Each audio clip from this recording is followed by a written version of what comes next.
윤석열 정부에서 민주당이 냈던 법안들이 현실화되잖아요. 대한민국은 어떻게 될까요? 일단 여러분, 민주당이 윤석열 정부에 냈던 법안, 주요 법안들 한번 살펴보도록 하겠습니다. 살펴보면요, 여러분, 진짜 우리 경제에 끝장난다는 생각 저는 솔직히 많이 합니다. 한번 보세요. 제가 대표적인 법만 나열했습니다. 지금까지 경제 관련 민주당에서 발의한 법안은요, 적어도 41건 정도 됩니다. 41건. 그리고 계속해서 밀어붙인 법안도 40건이나 되고요. 그중에 대표적인 게 노란봉투법이 있습니다. 노란봉투법. 노란봉투법 말이 어렵죠. 노동조합이나 노동관계조정법 개정안입니다. 무슨 이야기냐? 간단합니다. 불법 파업을 하는데도 회사에 피해가 됐다면요, 회사가 증명을 하도록 합니다. 네. 이게 불법 파업인데도 회사가 피해를 입었어요. 그러면 노조 개개인 누가 어떻게 했는지를 정확하게 책임을 지워서 회사가 입증을 해야 된다는 거예요. 말이 돼요, 이게? 불법 파업인데. 불법 파업이면요, 회사에 손해가 되면 노조 전체에다가, 노조에다가 손해배상금을 청구하면 되는 거예요. 이게 노란봉투법이라는 게 왜 생겼나 하면요, 쌍용자동차 파업 아시죠? 그때 생겼습니다.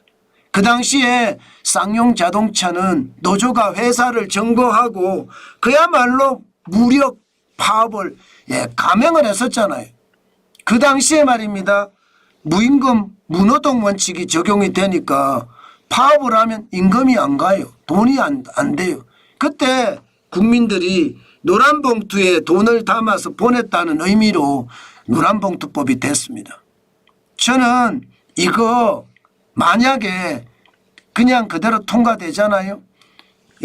이게 법안으로 현실화되잖아요.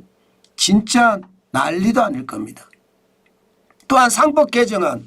상법 개정안은 핵심이 말입니다, 회사의 이사가 충실해야 될 대상이 회사만 있는 게 아니라 주주도 있다. 이게 핵심이거든요. 이게 여러분, 저는 기본적으로 주식 투자를 하는 사람이기는 하지만 이사들이 충성을 해야 될 대상이 주주까지 확대하는 것은 저는 반대합니다. 뭐 대부분이 워낙 말입니다, 뭐 하나 에어로스페이스 같은 것처럼 지들 마음대로 말입니다, 유상증자하고 LG화학 같은 회사를 LG에너지솔루션으로 분할하고 이런 거 못하게 막겠다는 이야기거든요. 맞습니다. 그런 차원에서 보면 당연히 말입니다, 회사의 이사는 주주들에게도 충실해야 될 의무가 있습니다. 그런데 일반적으로 보면 이 회사의 이사면 최고 경영자 이런 사람들이잖아요. 이런 사람들이 회사에 충성하지 않고 주주에까지 충성을 하게 되면 일을 제대로 추진 못합니다. 그리고 기업이라는 게 도전이 핵심이잖아요. 도전. 그죠? 신사업의 도전. 이 도전 잘 못합니다. 아니 이사를 대상으로 해서 배임죄 소송을 건다든가 그러면 박살나잖아요. 그래서 여러분, 만약에 말입니다, 회사와 주주들에게 이사가 다 충성하게 하려고 한다면 이거 말입니다, 제가 봐서는 배임죄 같은 거 없애야 됩니다. 배임죄를 없애야지 제대로 활동할 수 있지, 이대로 가서는 안 된다. 이것은 회사 전체에 영향을 미치거든요. 이것도 아마 이게 법안이 현실화되면 충격을 줄 거고요. 국회 정언감정법은 심각하죠. 세상에 국회가 요구하면 개인정보도 주고 영업비밀도 제출하라는 거예요. 웃기는 작자죠.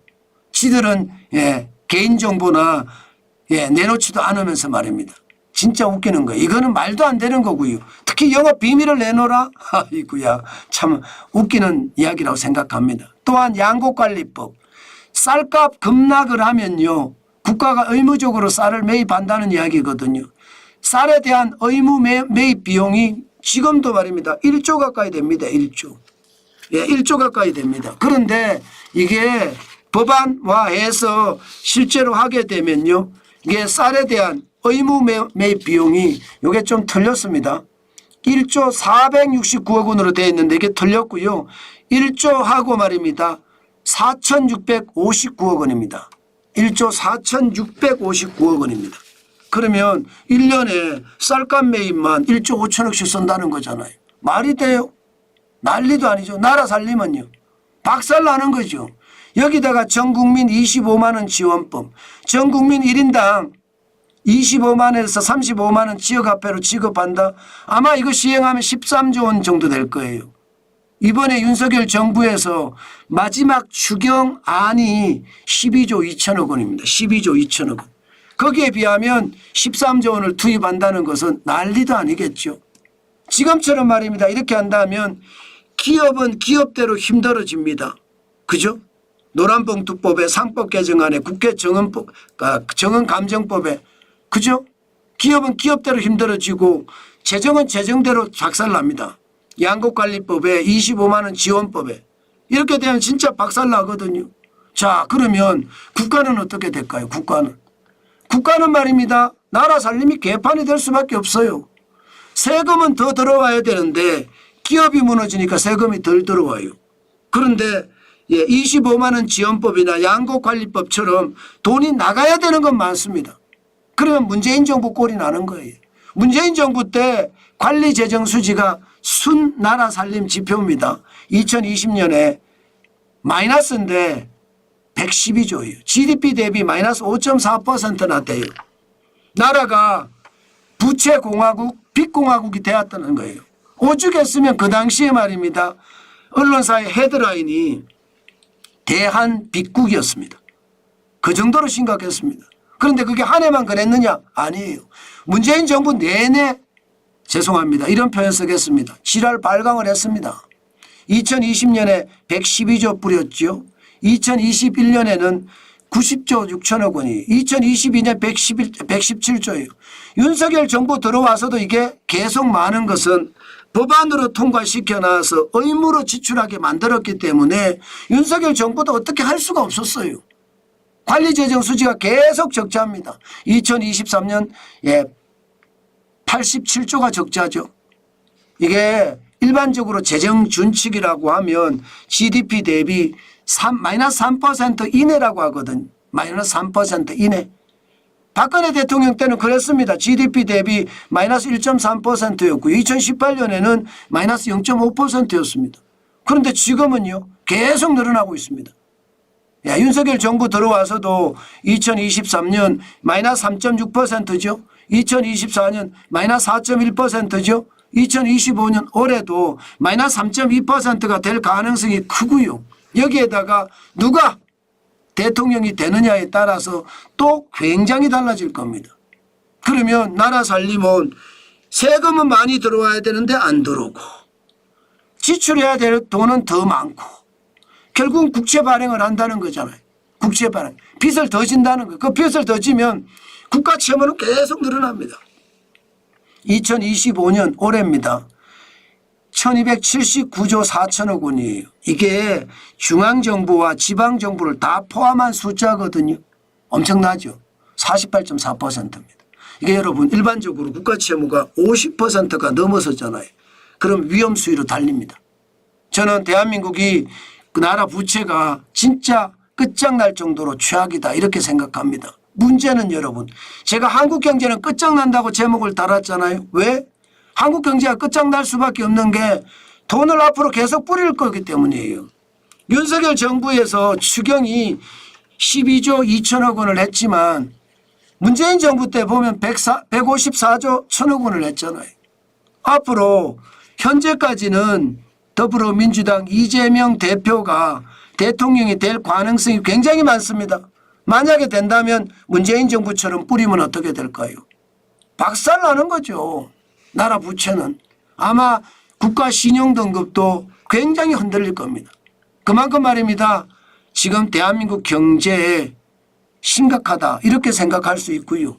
나라 부채가 늘어나면 늘어날수록 여러분 국가가 기업을 살리는 것이나 혹은 가게를 살리는 것, 경제가 어려울 때 마중물을 붓는 돈, 그리고 대한민국의 국가의 미래를 위해서 투자할 수 있는 돈, 신성장 동력을 만들 수 있는 돈, 이 돈들이 다 줄어듭니다. 그만큼 이자가 많아지기 때문에 이자 보세요. 지금 국가 예산은 벌써 말입니다. 685조 5천억 원이에요. 그런데 이자 보세요. 이자.